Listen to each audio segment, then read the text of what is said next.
जय श्री कृष्ण। श्रीमद् भागवत पुराण के सुखसागर ग्रंथ से द्वितीय स्कंद से मैं छठा अध्याय शुरू करने जा रही हूँ। छठे अध्याय में है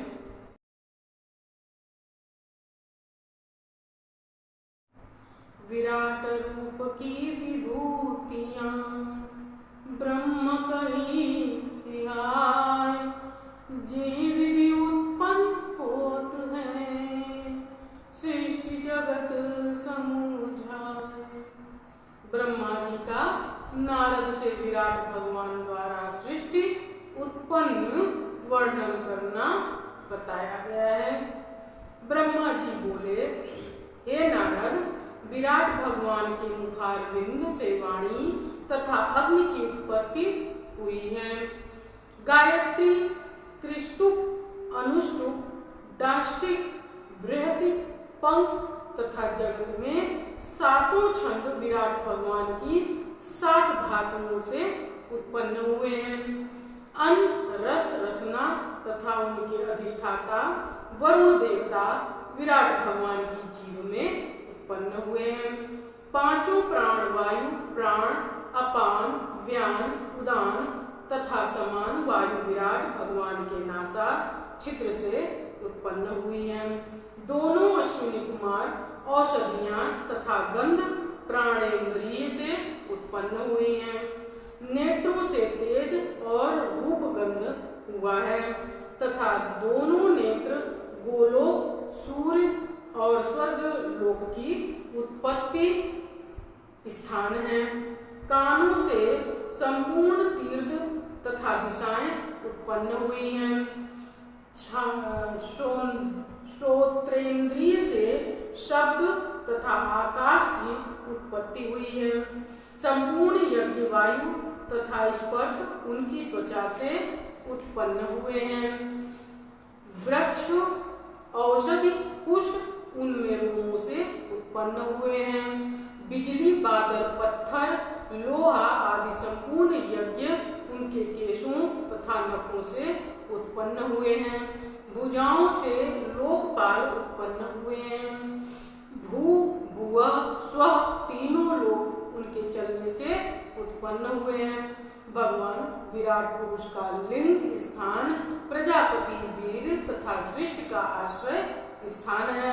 उनकी 5 इंद्रिय यम, पितृ की उत्पत्ति का स्थान है। गुदाद्वार हिंसा, नितृति, मृत्यु और नरक की उत्पत्ति करने का स्थान है। विराट भगवान की पीठ पराजय तथा अधर्म का स्थान है। नाड़ियों में से नदियों की उत्पत्ति हुई है। हड्डियों से पहाड़ों की उत्पत्ति हुई है।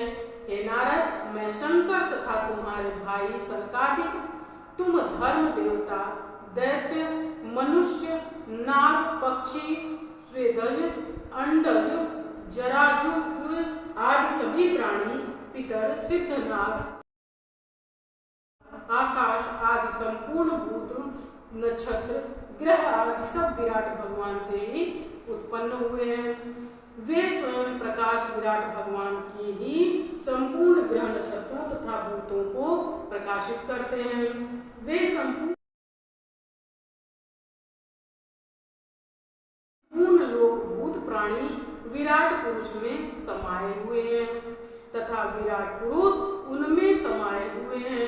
हे नारद, जन लोक, तप लोक तथा सत्य लोक में ब्रह्मचारी, वानप्रस्थ सन्यासी रहते हैं। गृहस्थ लोक, भूलोक, आकाश लोक तथा स्वर्ग लोक में रहते हैं। प्राणियों के लिए शास्त्रों में भगवत प्राप्ति के 2 मार्ग हैं, एक सकाम कर्म योग, दूसरा निष्काम कर्म योग। मनुष्य इन दोनों मार्गों में से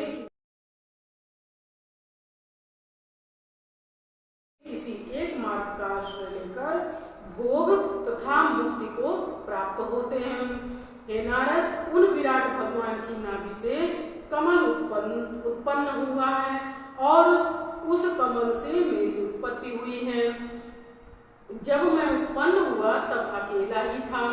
मैंने संपूर्ण यज्ञ सामग्री तथा आवश्यक वस्तुएं, औषधियां, घृत रस, मिट्टी, जल, ऋग, यजु, साम यज्ञों के नाम तथा मंत्र अनुष्ठान की विधि आदि समस्त सामग्री विराट भगवान के शरीर से प्राप्त करके यज्ञ द्वारा उनका भजन किया।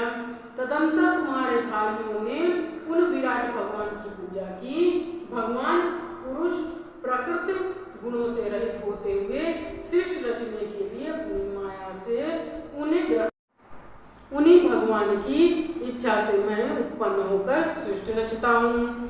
विष्णु पालन करते हैं तथा शंकर प्रलय करते हैं। हे नारद, जो तुमने पूछा था उसका उत्तर मैंने तुम्हें दे दिया। हम लोग भी भली प्रकार उन्हें तत्व से नहीं जानते हैं, केवल उनकी कथा लीलाओं को ही गुणगान करते रहते हैं। भगवान तो भक्ति के वश में होते हैं। वे अजन्मा हैं, मैं उन्हें नमस्कार करता हूँ। हे नारद, अब मैं तुम्हारे सम्मुख भगवान की उन्हीं लीलाओं का वर्णन करता हूँ जिनके श्रवण करने से संपूर्ण पाप नष्ट हो जाते हैं। प्राणी जीवन मरण के दुख से मुक्त हो जाता है, उसे तुम ध्यान पूर्वक सुनो। छठा अध्याय समाप्त हुआ। जय श्री कृष्ण।